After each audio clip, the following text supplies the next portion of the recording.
Oldham, Chief Exec of the Isle of Wight NHS Trust, and I'm absolutely delighted to be joining you to share with you our really good news that the CQC, our quality regulator, have now in fact rated us as good for our services. As you know, it's been a difficult few years for us here in the Trust. We were rated inadequate by the CQC back in 2016, and we went into special measures in 2017. Since then, we have been pulling together, there's been tremendous effort, and we've seen improvements across all of the services that we provide. So things have been extremely challenging for us here in our Trust. We've not only had the pandemic to cope with over the last 18 months or so, but we've also had the challenges that we face being a small island health service provider. I'm really delighted that all the efforts of all our staff have contributed to this improvement in our rating. It is really a pleasing place for us to find ourselves. I want to extend my thanks not only to our staff, but to our volunteers, to our community, to our stakeholders, and just about everybody that has had some involvement in this improvement journey. Our staff are our community, and this means everything to all of us. We don't stop here. We've got further work to do, and I look forward to sharing with you in the future when we achieve our outstanding status. Thank you, everybody. We're so incredibly proud of what we've been able to achieve. If we think about where we were in these kind of bland little rooms, it was incredibly noisy. Children would come through already in a distressed state. We weren't able to kind of control their environment, to control their little world. We've been able to bring them into our new area. They got a quiet area where they can go and sit. We've got beds that are a bit more appropriate. We've got colour on the wall. We've got TVs to distract them. A huge part of looking after a child is not just the physical, it's the emotional and the mental as well. And this is one of the things that we could achieve now that we couldn't achieve back then. So it's holistic care with an ED, not just about fixing the problem. We have an area that we can proudly work around. We know that the patient experience is going to be better because, like I say, we can control our environment. We can give them a better experience. There was a parent with a child who had autism who was brought into our old area, and it was really noisy. There were alarms going off. That then made them even more distressed and anxious. I then saw them probably a month or two after we moved into the new area with obviously a different presentation. And one of the first things the mum said was how quiet it was, how calm it was. We had a waiting room where at least he could go and be completely distracted. Over a period of years, people will stop looking at others and they'll look at us and they'll say, what is the Isle of Wight doing that we can do? And how can we improve to be like them?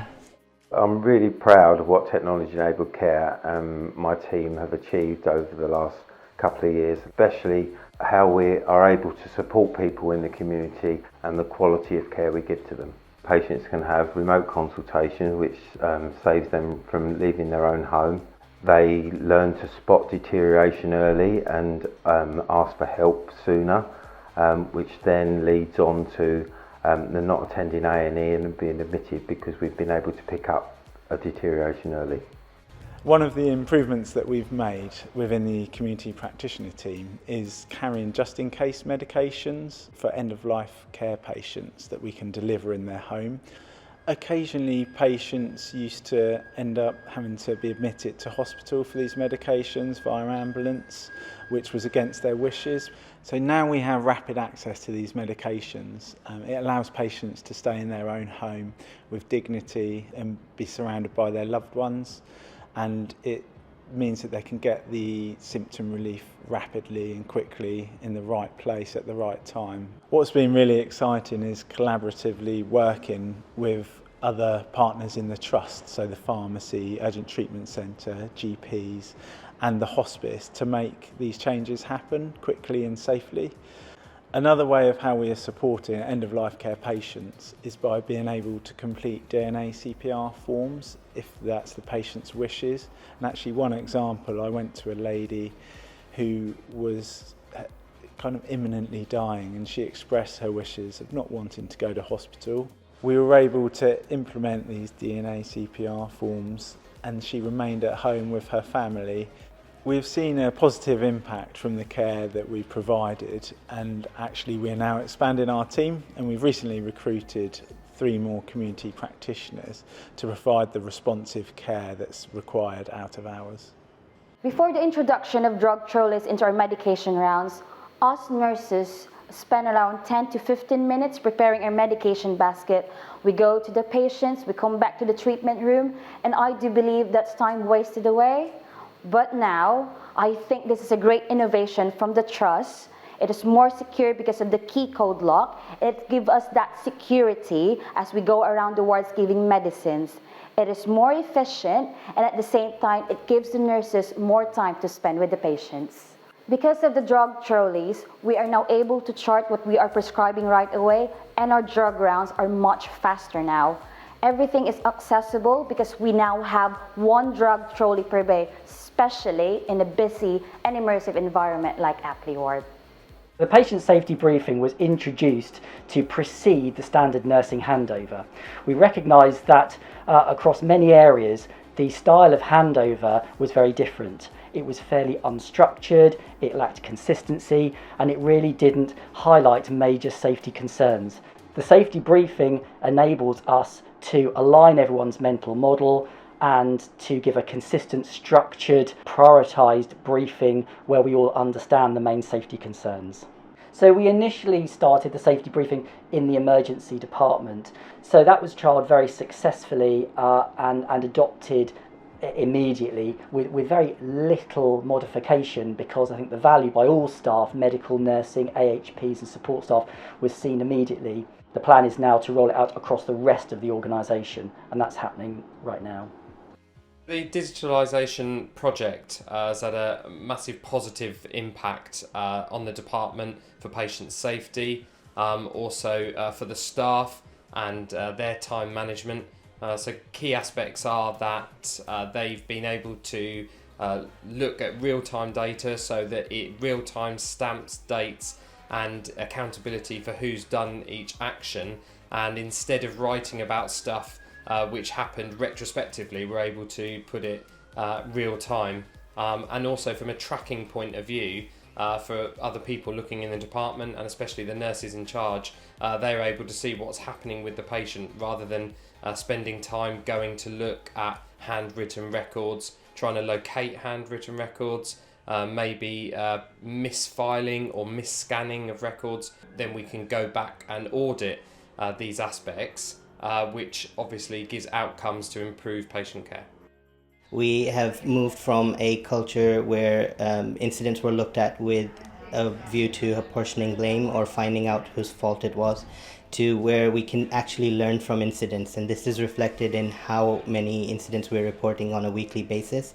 So we've improved and increased in the number of incidents we're actually reporting, but when it comes to the degree of harm that's being done to the patients, we've significantly reduced the degree of harm that we're causing. So although we're reporting more, they're all incidents where we can learn from, but we haven't actually harmed anybody, and that showcases how the quality and the safety of patient care has improved as well. We have a greater number of consultants present. We've increased the number of senior doctors working during the night. And with that extra support and with the safety rounds that we do, we have been able to improve not just the patient care, but the patient experience. We're really excited about the work that the team at the Community Mental Health Service have been able to do to improve the experience for people coming through the service. We've been working with a partner delivering a wellbeing service for some of the people accessing support through the Community Mental Health team, and that's helped to improve their journey and their experience of care and treatment through the service. We've also been working closely with our partners, both through adult social care and other organisations, to make sure we've wrapped around that person and given them all the support that they need to improve the quality of their experience. So we've developed some new liaison roles for the Trust. That was part of bringing together our individual specialty liaison services under one umbrella. So we recognised that those were disparate services who didn't have much resilience, and we could improve that by bringing them together. So we now have moved from a Monday to Friday 9 till 5 service to something that's running Monday to Sunday 7 a.m. till 9 p.m. with the hopes on the future of being 24/7. Alongside that, we've also brought in some assistant practitioner roles, which have helped strengthen the team from a practitioner-led service to provide more improved quality of experience for those people who need our support in the acute hospital and a more timely response. We're really proud of what we've been able to achieve over the last couple of years, and bringing on board our new strategy, No Wrong Door. Over the next couple of years, we're going to start to see a real transformation of services, even more so, and we're really excited about how that's going to improve the quality of experience and care we're able to deliver. So the partnership enabled us to engage with Portsmouth, and we now have a 24-hour service remotely where we can contact a stroke physician at any time, day or night, for decision making around thrombolysis and thrombectomy. The partnership really has been a positive move forward for our services. We also now have a team of nurses, specialist nurses, working between 7:30 in the morning and 8 o'clock at night in order to be at that front door waiting for those patients to come in order to start that specialist assessment. Underpinning everything that we do here in stroke, and indeed everything within the hospital, the patients at the centre of this, we want to make sure that they get the very best care. Looking at where we came from a number of years ago, where we didn't have sufficient staff, we didn't have sufficient resources, and work in an environment which isn't fit for purpose, we've addressed a lot of these points already, and having at the centre of that our staff health and wellbeing and our patient outcomes. Because by investing in this ambulance service to have the facilities, the resources, and whether that is new ambulances that are behind me, new equipment bags that are infection control rated, the right modern equipment for our staff to use, but also having the facilities for our staff's health and wellbeing, and listening to staff for their feedback and ideas for the future is so important to continue our improvement journey.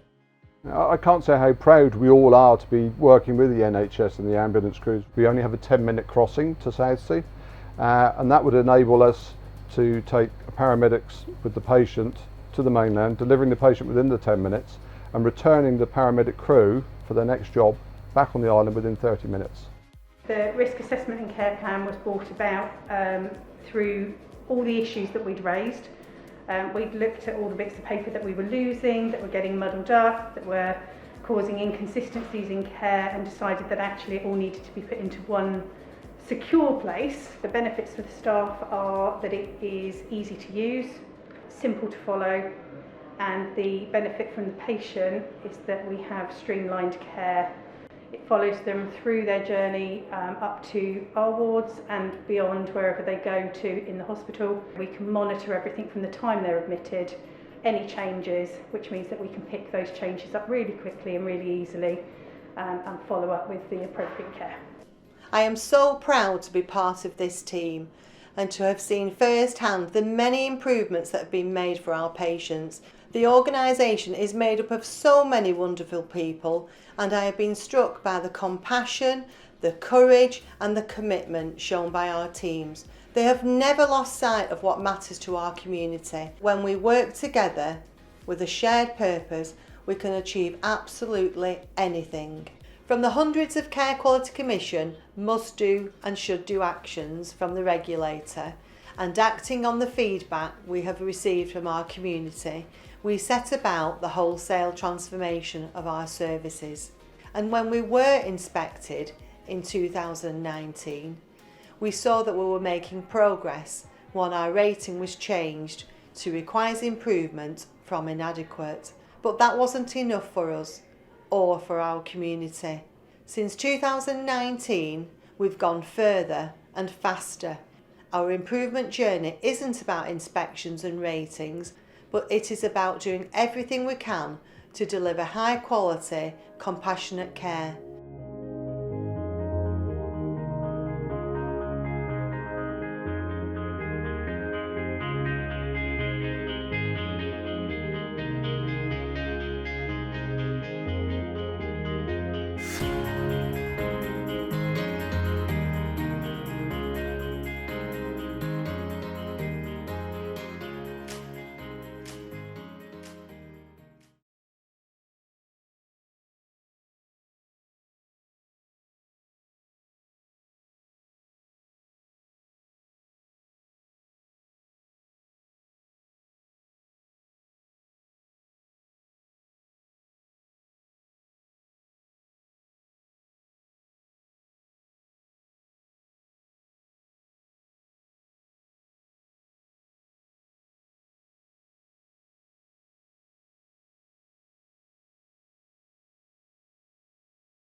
Hi,